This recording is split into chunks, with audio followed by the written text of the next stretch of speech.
For all intents and purposes, the M&P 45C should be the Glock 19 killer. But there's one problem. It's in 45.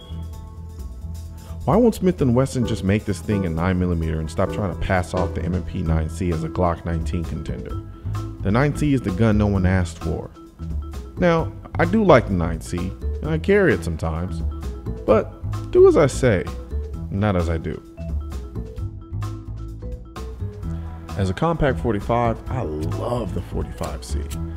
But is it really that hard to believe, seeing as to how it's almost identical in size to the 19? The 45C feels really good in hand, but I can see how some people won't care for its ergos too much. The palm swell isn't very universal, and in some hands it will be outright uncomfortable. The gun points really well though, and is almost 1911-like. I don't know what it is about M&Ps, but they handle recoil better than any polymer gun I fired.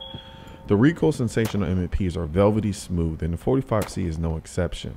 The recoil sensation is very predictable. So predictable, in fact, it almost makes shooting the gun boring. It's like following Amanda Bynes on Twitter. You know what she's going to say every single time. Something stupid.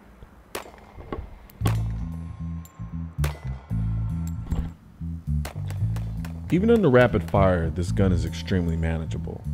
Now, saying it's like shooting a 9mm would be ridiculous, but you have a hard time believing you're shooting a 45.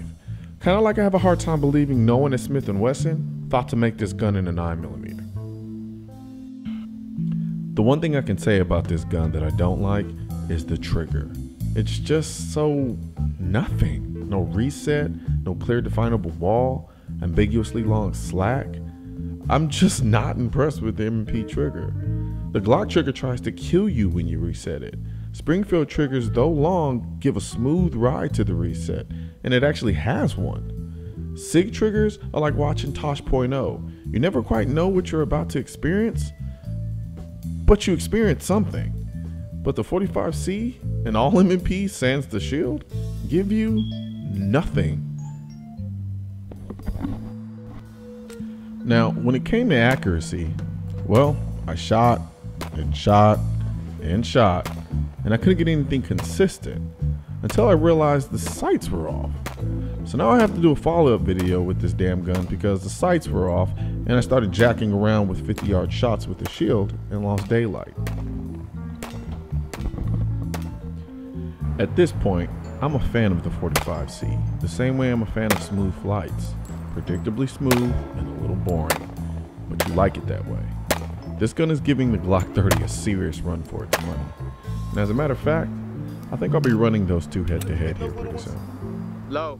Oh, it's in low? Yeah.